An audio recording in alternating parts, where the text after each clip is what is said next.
भद्राय रामचन्द्राय वेधसे रघुनाथाय नाथाय सीताया पतये नमः। सीताया पतये नमः। जय श्री राम, जय श्री राधे कृष्णा।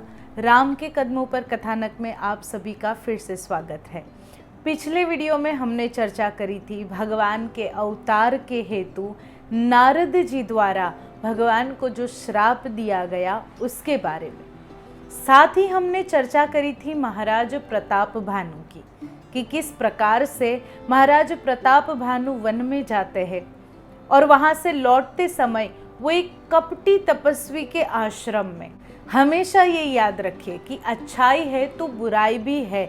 जिस तरह से दिन का उजाला है तो साथ में अंधेरा भी है, जिस तरीके से सुख है तो दुख भी है और दोनों को हमें स्वीकार करना होगा। अच्छाई है तो बुराई भी है। कई ऐसे सही अर्थ में तपस्वी महात्मा भी इस संसार में है तो कहीं पाखंडी भी है और इसका प्रमाण हर जगह पर शास्त्रों में दिया गया है। जैसे यहाँ बताया गया है कि एक राजा जो कि क्रोधित हो गया, उसने क्या सोचा कि अभी प्रताप भानु का समय है तो अभी मेरा कुछ भी नहीं होगा, इसलिए अभी मुझे जा करके एक ऐसा भेष बना करके रहना चाहिए जिसमें कोई भी मुझे ना पहचाने। और तपस्वी का भेष बना करके यहाँ वन में आकर के रहने लगे हैं। लेकिन अब उसे लगता है कि मेरा समय आ गया है। ये समय बहुत बड़ी चीज़ होती है। जैसे जब कोई हमें कुछ कहता है तो हम सुना देते हैं ना कि भाई अभी तुम्हारा समय है, जब हमारा समय आएगा तो हम भी दिखाएंगे। अब सही अर्थ में अगर मैं आपसे कहूँ तो समय आता नहीं है, समय को लाना पड़ता है। और ये मैं सच में अपने अनुभव के तौर पर कह रही हूँ कि हम हमेशा सोचते हैं कि मेरा समय आएगा, मेरा समय आएगा, लेकिन वो समय कभी नहीं आता। वो समय हमें लाना पड़ता है, पुरुषार्थ से हमें लाना पड़ता है, अपने कर्म पर विश्वास से। हमेशा क्या होता है कि जब हम कोई भी कार्य शुरू करते हैं, नया काम कर रहे हैं या कुछ भी हम कर रहे हैं, अगर कुछ शुरू करते हैं तो कुछ स्टेप बढ़ने के बाद हम रुक जाते हैं। हम देखते हैं कि हमें रिजल्ट नहीं मिल रहा तो हम क्या करते हैं, हम तुरंत ही उसे छोड़ देते हैं। लेकिन जो लोग सच में सक्सेसफुल हुए हैं, अगर हम उनकी बात सुने तो वो कहते हैं कि फेलियर वो सबसे पहला स्टेप है। हम अगर फेल होंगे तो ही हम आगे बढ़ेंगे। इसलिए हमेशा कभी भी किसी भी चीज़ की अगर हम शुरुआत करें, चाहे वो पढ़ाई हो, चाहे वो जॉब हो, चाहे वो बिजनेस हो, चाहे वो आध्यात्म का मार्ग ही क्यों ना हो, जब हम मेडिटेशन की शुरुआत करते हैं तो स्वाभाविक है हमें शुरुआत में नींद आती है, हमारा मन भटकने लगता है, हमें लगता है जैसे हम सो रहे हैं, हमें ऐसे ऐसे विचार आते हैं जो विचार हमें कभी नहीं आते। तो हम क्या करते हैं, दूसरे तीसरे दिन से मेडिटेशन करना छोड़ देते हैं। पर ये सॉल्यूशन नहीं है। छोड़ देना ये किसी भी प्रकार का सॉल्यूशन नहीं है। हमेशा याद रखिए कि आप जो कुछ भी करते हैं उसमें दृढ़ विश्वास के साथ उस चीज़ को पकड़ कर रखिए, तो समय ज़रूर आएगा। लेकिन अगर हम बैठे बैठे कहेंगे कि समय आएगा, तो ऐसे तो समय बिल्कुल नहीं आएगा। अगर एक छोटा सा बच्चा है, उसे स्कूल में एडमिशन दिलाना है, तो माँ बाप ये थोड़ी कहेंगे कि समय आएगा तो अपने आप एडमिशन मिल जाएगा। नहीं, उस बच्चे को उन्हें बालपन से बोलना सिखाना होगा, कुछ बेसिक चीज़ें घर में ही सिखानी होगी। और जब स्कूल में जाएगा तो स्कूल में जाने के बाद भी मेहनत करनी होगी, तब वो पास होगा या तब वो स्टडी में आगे बढ़ेगा। फिर वो बच्चा अगर ये कहेगा कि समय आएगा तो कुछ भी नहीं होगा। तो हमेशा इस बात के अधीन मत रहिए कि समय आएगा तो देख लेंगे, क्योंकि समय हमें खुद लाना पड़ता है। अब क्या हुआ है कि राजा ने सोचा कि अभी तो मेरा समय नहीं है और वो यहाँ पर एक पाखंडी तपस्वी का वेश बना करके बैठ गया है। जैसे ही प्रताप भानु नदी में स्नान करके जलपान करके आए, तुरंत ही तपस्वी ने सोचा, यानी कि उस राजा ने सोचा कि ये मेरा समय है, अब ये मेरा समय है। अगर इस समय को मैंने नहीं पकड़ लिया तो फिर मैं जिंदगी में कभी फिर राजा नहीं बन पाऊंगा। और इसीलिए उसने क्या किया, महाराज को बिठाया, आगता स्वागता करी, उनको सम्मान दिया, आसन दिया, भोजन वगैरह दिया। उसके बाद उनसे पूछा कि आप कौन है, आप यहाँ कैसे आए। राजा ने कहा कि मैं प्रताप भानु राजा का मंत्री हूँ और शिकार करते हुए मैं यहाँ जंगल में गुम गया हूँ। परमात्मा की असीम कृपा तो देखिए कि मुझे आपका आश्रम मिल गया। महाराज बड़े ही थके हुए थे, इसलिए उस राजा के कपटी वेश को नहीं पहचान सके, लेकिन उस कपटी ने पहचान लिया। जब राजा ने पूछा कि मुझे आपका नाम वगैरह बताइए, आप कौन है, यहाँ कब से रह रहे हैं, तो उस कपटी तपस्वी ने कहा कि मेरा नाम भिखारी है। मेरा नाम क्या है? भिखारी है। और क्योंकि मेरा कोई घरबार नहीं है, क्योंकि कोई जानने वाला नहीं है, इसलिए मैं यहीं पे रहता हूँ। किसी ने मेरा नाम नहीं रखा तो मैंने ही अपना नाम भिखारी रख दिया। जब ये बात कही तो राजा ने कहा, जो बड़े तपस्वी और ज्ञानी होते हैं वो अपने आप को इसी प्रकार से परिचित करते हैं। कृपया करके आप मुझे अपना सही परिचय दीजिए। अब उस कपटी तपस्वी ने देखा कि राजा को तो मुझ में अतिशय श्रद्धा हो रही है, तो उसने क्या किया, उसने कहा, देखो, जब से इस संसार की शुरुआत हुई है तब से मैं यहाँ पे हूँ और इसीलिए मेरा नाम एक तनु है। मैंने कई वर्ष देखे हैं, मैंने कई युग देखे हैं, मैंने आप जैसे कई प्रतापी राजा को देखा है। और आप ये मत समझिए कि मुझे आपके बारे में नहीं पता, मैं आपके बारे में भी जानता हूँ। आप महाराज सत्यकेतु के पुत्र महाराज प्रताप भानु है।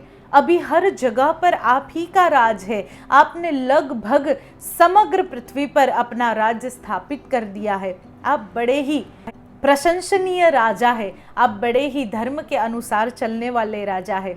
मैं हृदय से ये प्रार्थना करता हूँ कि आपका ये राज्य अमर रहे। अब जैसे ही ये बात आई तो अब अमर तो कौन नहीं रहना चाहता।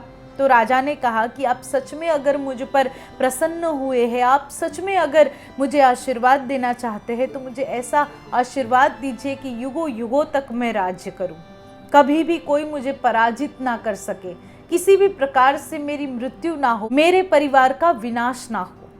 अब ये बात सुनकर उस पाखंडी तपस्वी ने कहा कि देखो, ऐसा है कि ऐसा वैसे तो कोई रास्ता है नहीं, लेकिन फिर भी मैं अपने तप का फल तुम्हें दे सकता हूँ। सभी प्रकार के कष्टों से, सभी प्रकार के युद्धों से मैं तुम्हें बचा सकता हूँ, पर मात्र एक चीज है जिससे मैं तुम्हें नहीं बचा सकता, और वो है ब्राह्मण। अगर ब्राह्मणों ने कभी गलती से तुम्हें श्राप दे दिया या फिर तुमने कभी भी किसी ब्राह्मण का अपमान किया तो मैं तुम्हें नहीं बचा पाऊंगा। राजा प्रताप भानु ने कहा कि इसका कोई तो हल होगा, कुछ तो होगा कि जिससे मैं ब्राह्मणों को प्रसन्न कर सकूं। अब हम भी तो सभी को प्रसन्न करना चाहते हैं, सोचते हैं कि हम सभी को खुश कर देंगे, हम सभी की एक्सपेक्टेशन पे सही साबित हो जाएंगे, पर ऐसा नहीं होता। इस दुनिया में हमेशा कोई ना कोई होता है जो हमसे नाराज़ होता है, हमेशा कोई ना कोई होता है जिसे लगता है कि हम गलत कर रहे हैं या फिर हमने गलती की। हमेशा कोई ना कोई होता है जो सोचता है कि अगर ऐसा नहीं और ऐसा किया होता तो ज़्यादा अच्छा रहता। हम सभी की एक्सपेक्टेशन पे खरे नहीं उतर सकते, लेकिन हम एटलीस्ट हमारे परमात्मा की एक्सपेक्टेशन पे खरे उतर सकते हैं, यानी कि हम इंसान बन सकते हैं। इस संसार में सबसे बड़ी बात यही है कि हम इंसान बन जाए। अब इस कलयुग में हम भगवान तो बन नहीं सकते, कलयुग में क्या कभी भी इंसान कभी भगवान नहीं बन सकता। भगवान इंसान बन सकते हैं लेकिन इंसान कभी भगवान नहीं बन सकता, क्योंकि कोई ना कोई गलती हमसे हो जाती है, कुछ ना कुछ चूक हमसे हो जाती है, और वो भी ज़रूरी है। अगर हम इंसान बन जाते हैं, हम कुछ भी नहीं और एक छोटी बड़ी चीज़ भी प्राप्त कर लेते हैं। मान लो हमारे पास बहुत धन है, या फिर मान लो कि हमारी बहुत नामना है, तो क्या डाउन टू अर्थ रहना इतना आसान है? ज़मीन पे अपने पाँव रखना और लोगों के साथ एक स्माइल के साथ बात करना, चाहे वो इंसान छोटा है बड़ा है, चाहे वो गरीब है अमीर है, सभी के साथ समान भावना रखना, क्या इतना हमारे लिए मुमकिन है?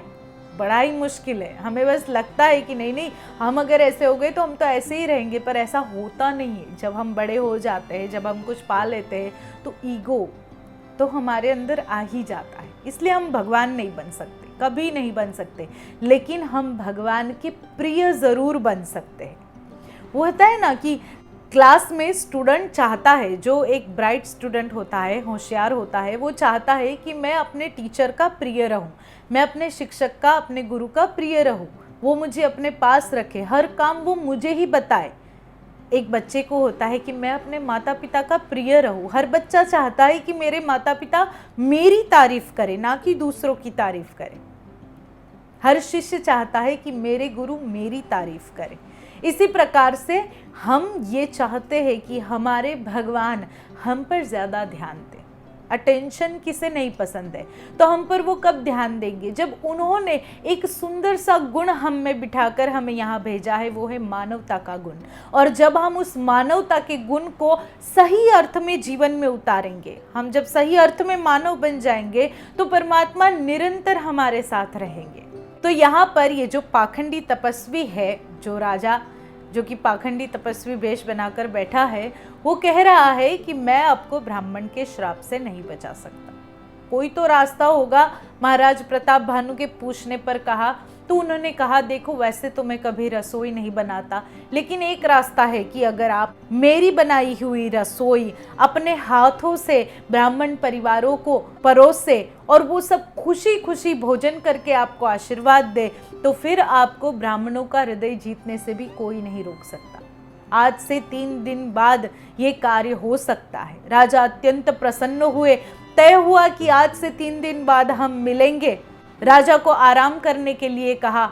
उस कपटी तपस्वी ने कहा, मैं तुम्हें क्षण भर में तुम्हारे महल में पहुंचा दूंगा, तुम अभी आराम करो। राजा आराम करने के लिए गए और तभी कालकेतु नाम का वो राक्षस जिसने राजा को इस रास्ते से भटकाया था सुअर बन करके, वो वहां आता है। सारी योजना की चर्चा होती है और कालकेतु क्षण भर में राजा को उनके महल में पहुंचा देता है। राजा ने देखा कि पुरोहित के रूप में जैसे स्वयं तपस्वी आ गए हैं। असल में वो कालकेतु राक्षस था, लेकिन उसने पुरोहित का यानी कि राजा के जो रसोइये थे उनका रूप ले लिया था। राजा ने सोचा कि ये मेरी ही मनोकामना पूरी करने के लिए आए हैं। माया से असली रसोई का अपहरण कर लिया गया और फिर तीसरे दिन जिस प्रकार से योजना बनी थी उसी प्रकार से राजा के महल में कालकेतु द्वारा रसोई बनाई गई। ब्राह्मण परिवारों को आमंत्रित किया गया है, सभी ब्राह्मण देव बैठे हैं, सभी को भोजन परोसा गया। राजा ने अपने हाथों से भोजन परोसा और उसी समय कालकेतु ने स्वयं बाहर जाकर के आकाशवाणी की ध्वनि की तरह बोलकर सुनाया कि हे ब्राह्मणों, इस भोजन को ग्रहण ना करें, क्योंकि ये सब ब्राह्मणों का मांस है, मनुष्यों का मांस है। अगर आप इसे खाएंगे तो आप धर्मभ्रष्ट हो जाएंगे। ब्राह्मणों को अत्यंत क्रोध आया और उन्होंने तुरंत ही राजा को श्राप दे दिया कि जाओ, हम तुम्हें श्राप देते हैं कि परिवार सहित तुम राक्षस बन जाओ। राजा अत्यंत भयभीत हो गए, वो कुछ भी नहीं बोल पाए। लेकिन कुछ समय बाद जैसे ही सुध आई, तुरंत ही उन्होंने ब्राह्मणों को कहा कि इसमें मेरी कोई गलती नहीं है, इसमें मेरा कोई दोष नहीं है। इस प्रकार से बात हुई थी और इसी वजह से मैंने आपको ये भोजन परोसा। ब्राह्मणों ने जाना कि राजा निर्दोष है, तब उन्होंने आशीर्वाद दिया कि तुम राक्षस तो जरूर बनोगे, लेकिन तुम्हें स्वयं परमात्मा की शरण प्राप्त होगी।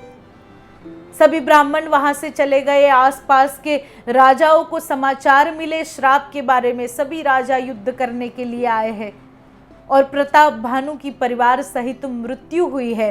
दूसरे जन्म में प्रताप भानु रावण नाम का राक्षस, जिसकी हम रामचरितमानस में चर्चा करने वाले हैं, रावण बनता है। प्रताप भानु का भाई अरिमर्दन कुंभकर्ण बनता है और उनका जो मंत्री था धर्मरुचि, वह विभीषण बनता है। इस प्रकार से तीनों भाइयों का जन्म होता है। उसके बाद परमात्मा के अवतार से पहले किस प्रकार से अधर्म का राज्य स्थापित होता है, अधर्म की स्थापना होती है, क्योंकि हमेशा धर्म से पहले अधर्म आता है। परमात्मा के आने से पहले पापी आते हैं, राक्षस आते हैं। वो इस पृथ्वी पर परमात्मा के प्रिय गौ, ब्राह्मण, संत, भक्त सभी को दुखी करते हैं, तब जाकर परमात्मा को अवतार धारण करना पड़ता है। तो किस प्रकार से इस लीला की शुरुआत होती है, उसकी चर्चा हम अगले वीडियो में करेंगे। तब तक आप सभी अपना ध्यान रखिए। जय श्री राम, जय श्री राधे कृष्णा।